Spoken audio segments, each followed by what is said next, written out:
aprendendo com os pecados de Davi, ou pelo menos com um dos seus pecados, mesmo porque a Bíblia ela não apenas mostra ou revela as vitórias dos grandes homens de Deus, mostra também os fracassos, as derrotas, os pecados, os defeitos. E não foi diferente com Davi, não foi diferente com José, não foi diferente, não será diferente comigo e contigo. A única história que a Bíblia conta de uma pessoa que foi impecável, esta sim é o nosso Senhor e Salvador Jesus Cristo. O escritor de Hebreus diz que ele, Jesus, em tudo foi tentado, mas sem pecado. Tirando Jesus, todos nós somos falhos, todos nós somos pecadores, todos nós estamos suscetíveis aos erros. Mas quando a Bíblia mostra os pecados, os defeitos e os erros dos homens de Deus, ela mostra com um propósito. E o propósito principal é fazer com que nós, nenhum de nós, caiamos nos mesmos erros. É fazer com que cada um de nós possamos vigiar para não cometer as mesmas falhas. Salomão já dizia em Provérbios que o homem prudente, ele é avisado do erro, ele é avisado do perigo e ele se desvia do perigo. Assim devemos ser nós ao lermos a palavra do Senhor nosso Deus. E o que eu acho interessante é que este capítulo, a história dele começa aqui, mas o final desta história é no Salmo 51, que provavelmente não dará tempo de nós estarmos abordando, mas os irmãos conhecem o Salmo 51, no qual Davi ora a Deus e pede perdão pelo pecado que ele cometera. E o nosso irmão Jefferson acabou de cantar aqui dizendo que não é a oração em si que faz a diferença, mas a forma que nós oramos, o propósito pelo qual nós oramos, o jeito que nós incomodamos o coração de Deus. E é isto que faz toda a diferença na vida do crente. Antes do Salmo 51, Davi também ora a Deus e ora pelo mesmo problema. O problema era o pecado que ele acabara de cometer. Mas nesta oração, antes do Salmo 51, a Bíblia diz que Davi ora, jejua, implora, suplica, mas Deus não ouve a sua oração, e a essa altura uma criança já havia nascido e a criança morre.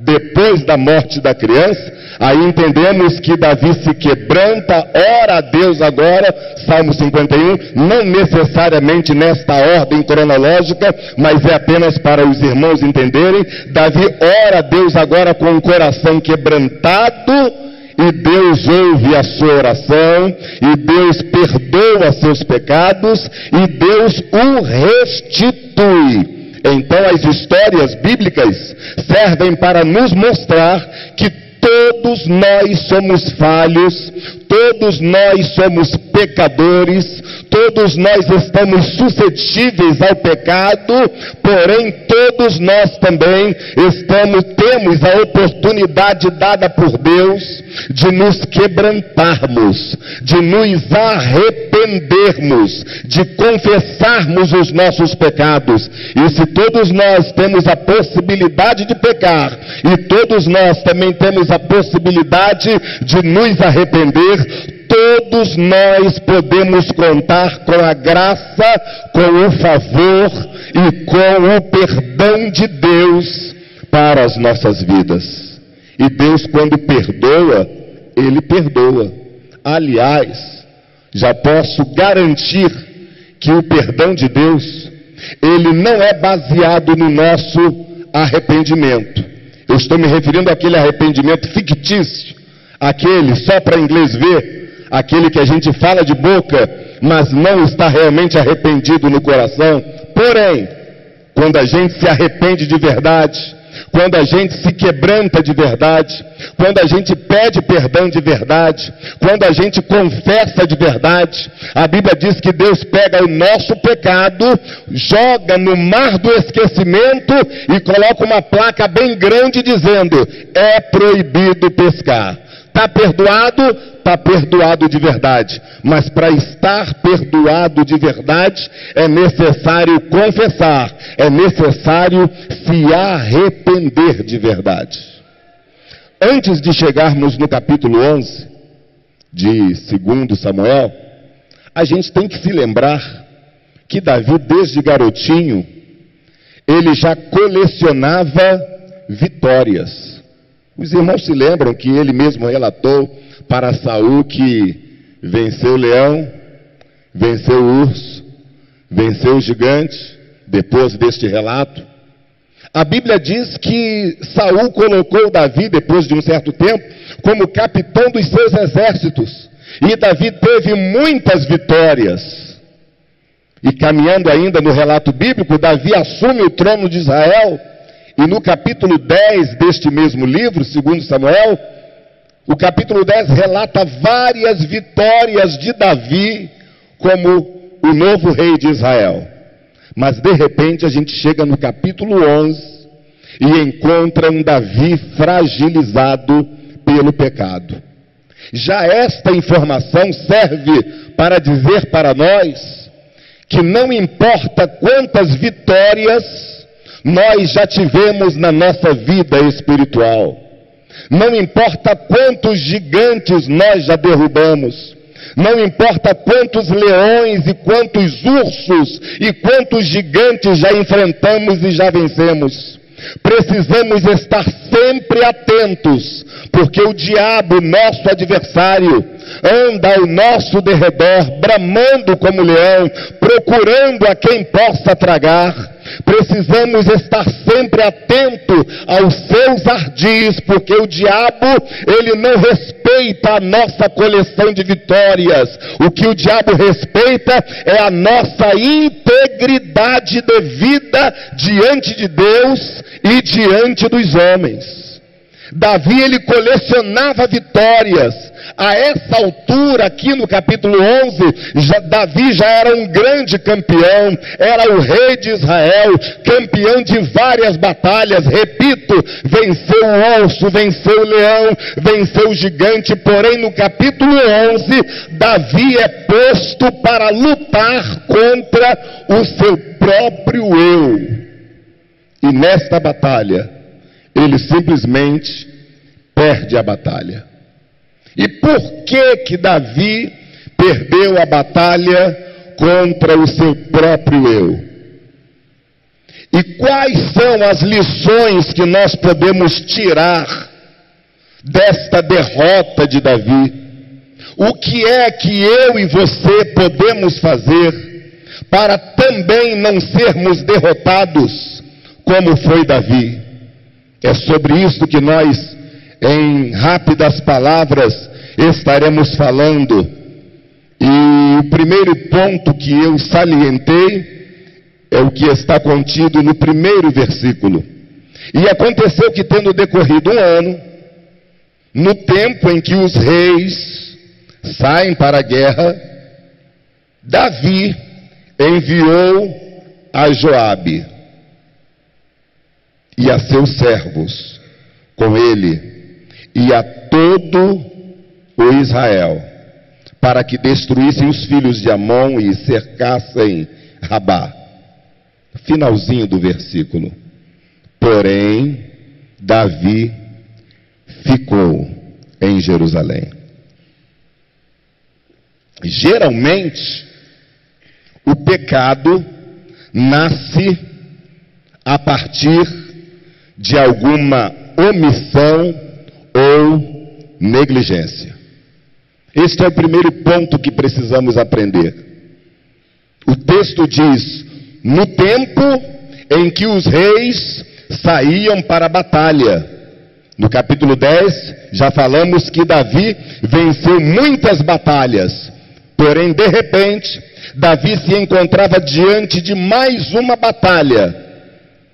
Os soldados se prepararam, os capitães se prepararam, era tempo de guerra, era tempo de batalha, todos foram enviados, mas a Bíblia diz que Davi ficou em Jerusalém.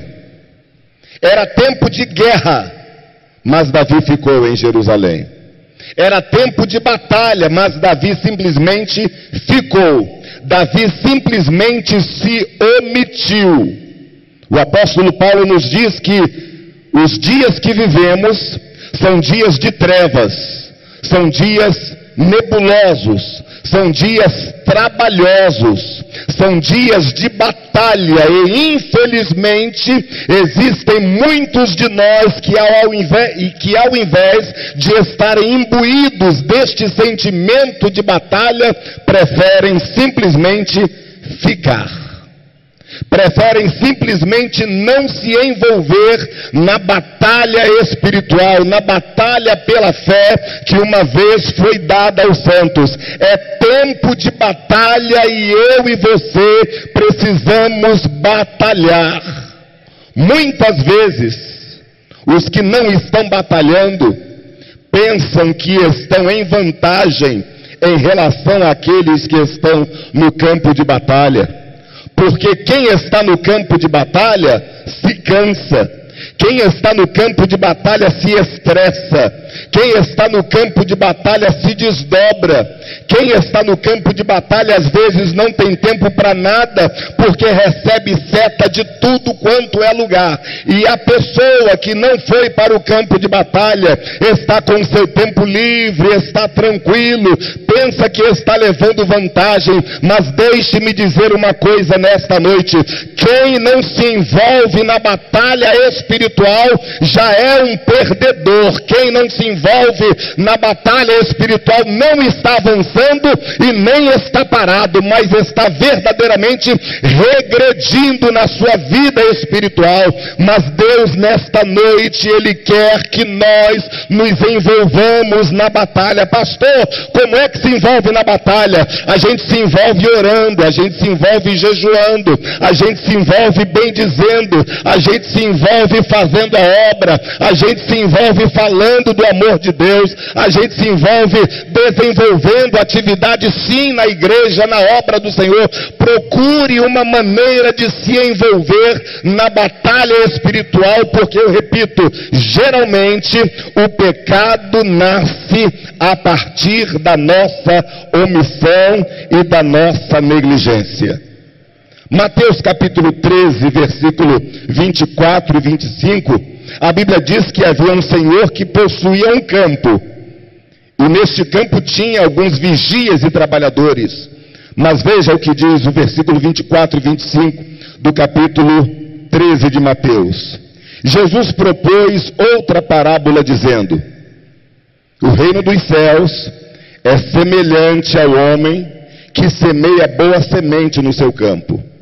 Mas, dormindo os homens, ou os trabalhadores, em algumas versões, veio o seu inimigo e semeou o joio no meio do trigo e se retirou. Por que que o joio foi plantado, foi semeado no meio do trigo? Porque os trabalhadores negligenciaram. Os trabalhadores dormiram. E negligenciar a obra de Deus é pecado. Fazer a obra de Deus de qualquer maneira é pecado. Fechar os olhos e deixar que o mundo entre na igreja é pecado.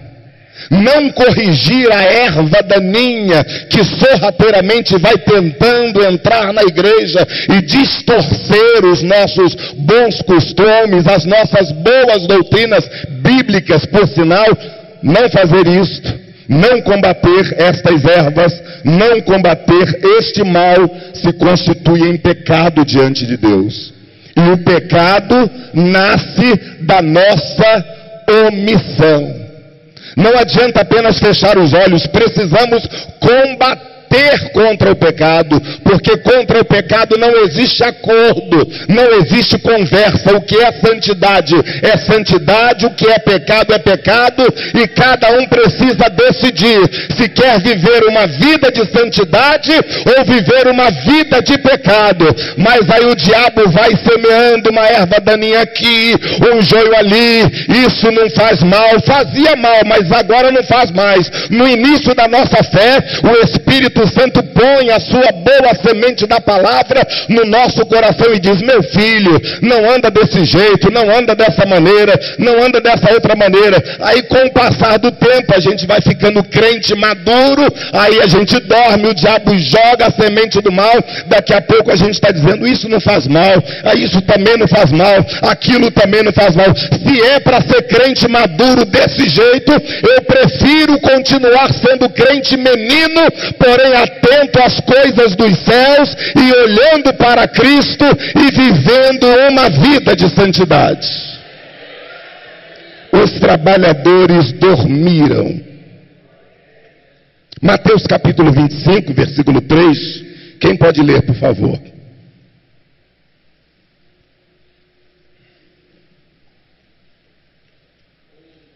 Mateus 25, 3.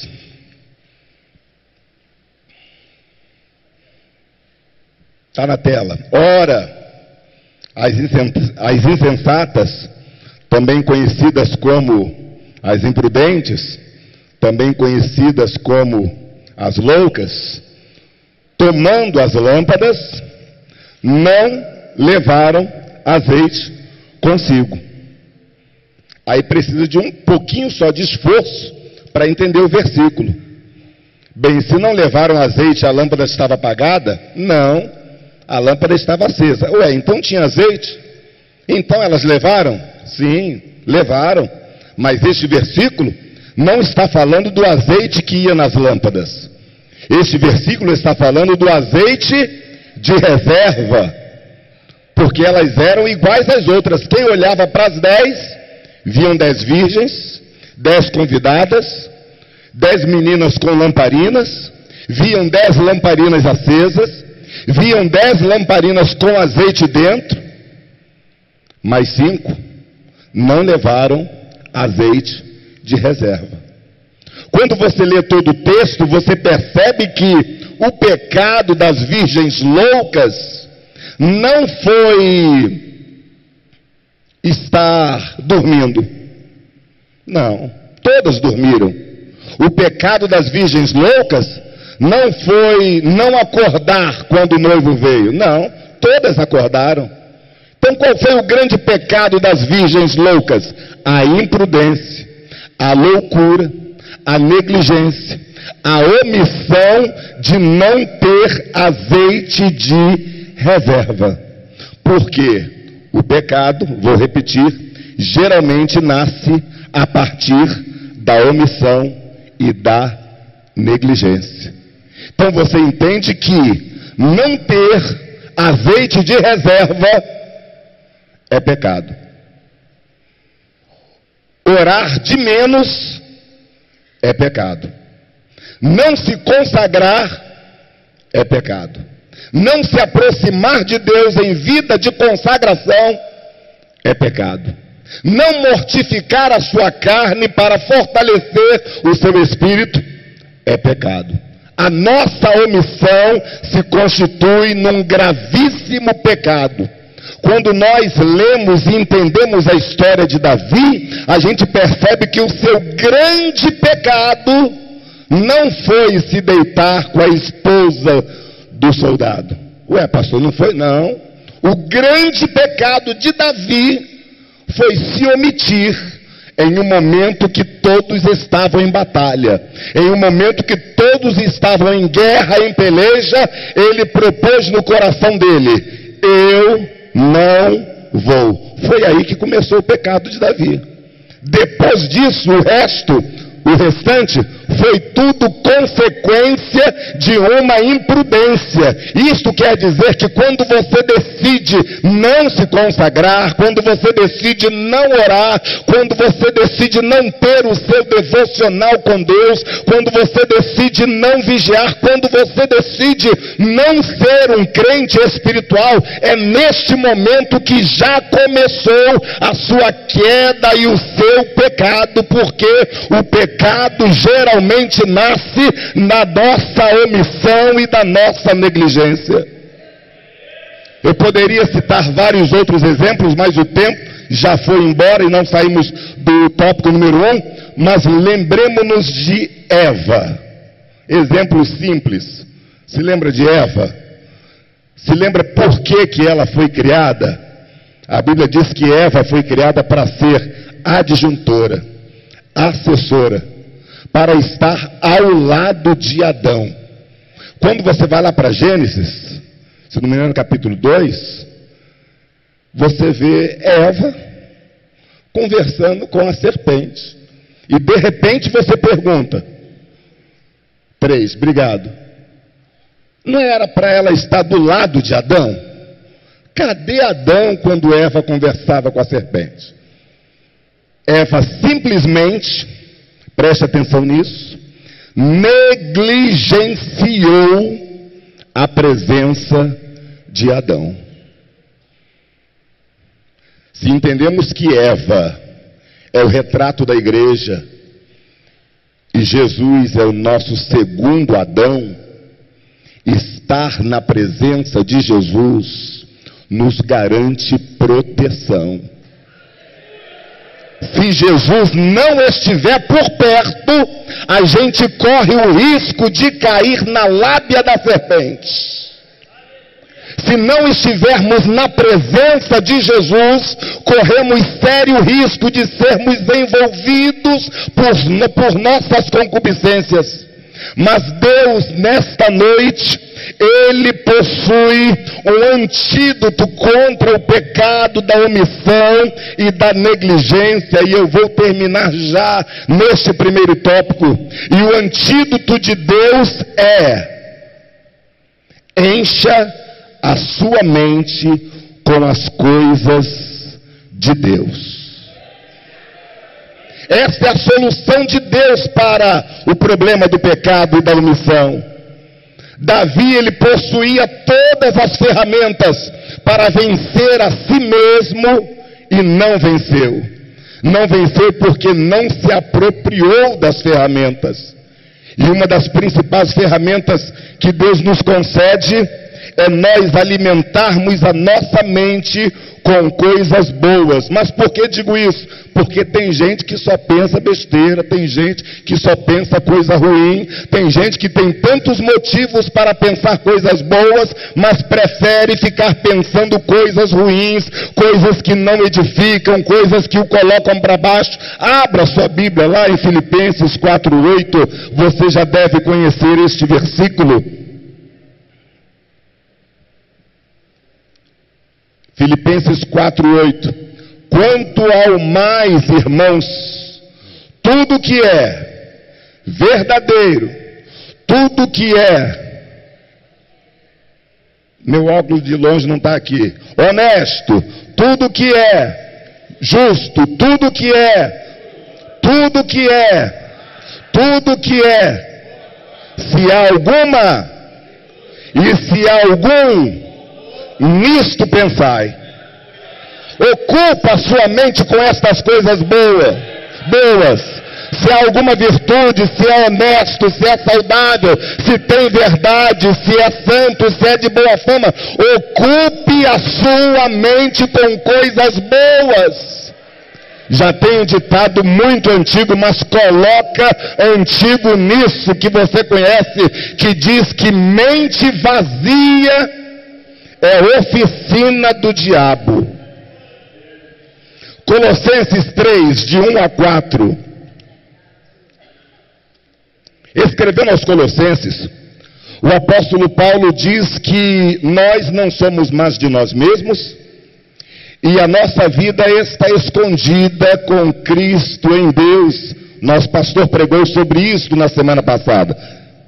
E estes 3 primeiros 4 versículos de Colossenses 3, o apóstolo Paulo ele fala das coisas lá de cima, as coisas do céu, as coisas de Deus. E nestes 4 versículos, Paulo nos recomenda a buscar as coisas de cima, a pensar nas coisas de cima, a viver as coisas de cima e a aguardar as coisas de cima. O versículo 1: portanto, se já ressuscitastes com Cristo, buscai as coisas que são de cima, onde Cristo está assentado à destra de Deus. É para buscar as coisas de cima. Versículo 2: pensai nas coisas de cima e não nas que são da terra. Paulo está nos dizendo: ocupe a sua mente com as coisas boas, com as coisas de Deus, com as coisas do alto. Versículo 3: viva as coisas de cima, porque já estáis mortos, e a vossa vida está escondida com Cristo em Deus. Quem está morto não tem mais reação no seu sistema nervoso para as coisas da terra, mas quem está morto só consegue reagir às coisas lá de cima. O Senhor passa com sua presença e a gente sente. Jesus fala e a gente se arrepia. Jesus manda a sua glória e a gente se emociona sim, porque a gente vive as coisas lá de cima.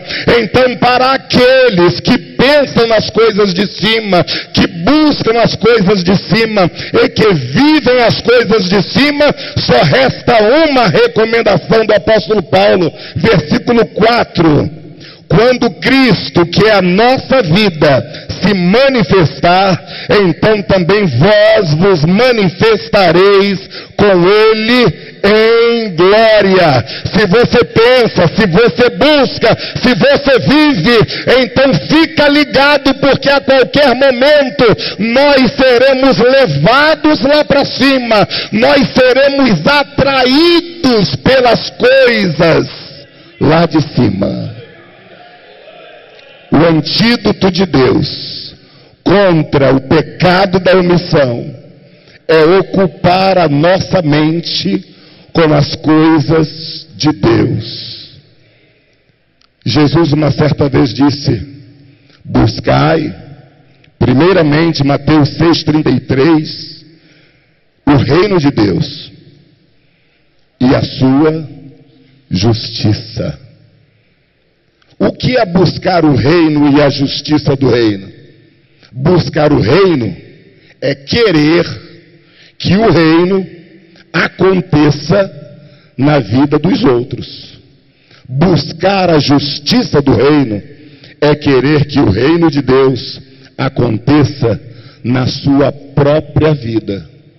É por isso que Jesus falou: busque o reino, mas busque também a justiça do reino.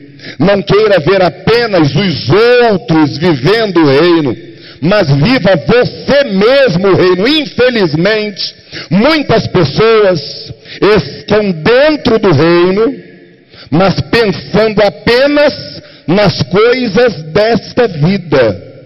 Pensam no carro, na casa, no dinheiro, na porta aberta, nisso, naquilo, e eu vou sempre repetir: Deus é poderoso para nos dar todas estas coisas. Eu estou aguardando, como alguém já disse, olha essa história de Deus vai exaltar os que se humilham.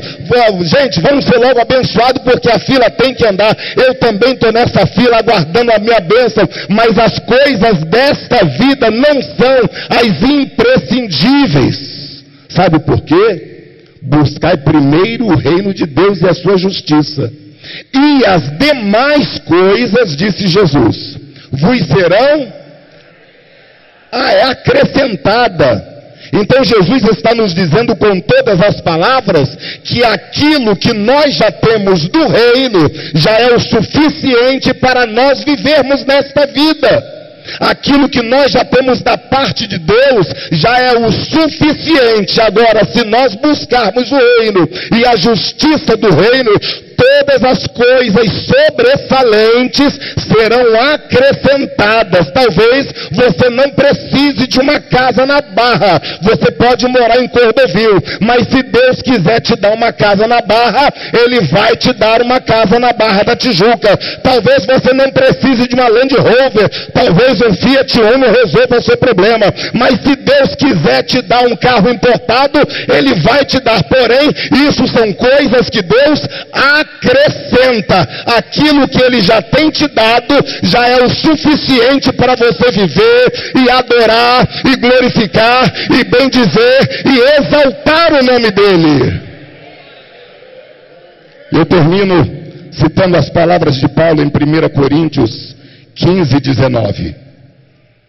Se esperamos em Cristo somente nesta vida, somos os mais miseráveis de todos os homens. Nesta vida teremos bênçãos e vitórias. Nesta vida Deus abrirá portas que você jamais imaginou. Nesta vida Deus vai te conduzir a lugares que você jamais pensou em ir. Nesta vida Deus vai te exaltar de uma maneira tal que você vai dizer: foi Deus que fez isso, porque eu não tinha condições e eu não merecia. Nesta vida receberemos muitas bênçãos da parte de Deus.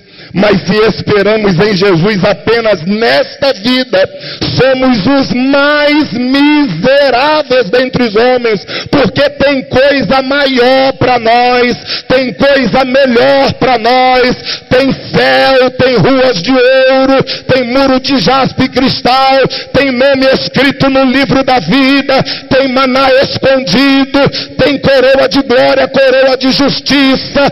Louvado seja o nome do Senhor. Tem corpo glorificado, tem uma eternidade ao lado de Jesus, tem o fruto da árvore da vida. Deus tem muita coisa boa para nós lá em cima. Então continue pensando nas coisas lá de cima, continue se ocupando com as coisas lá de cima, continue vivendo as coisas lá de cima, continue aguardando as coisas lá de cima, e assim venceremos o pecado da omissão e da negligência. Deus nos abençoe.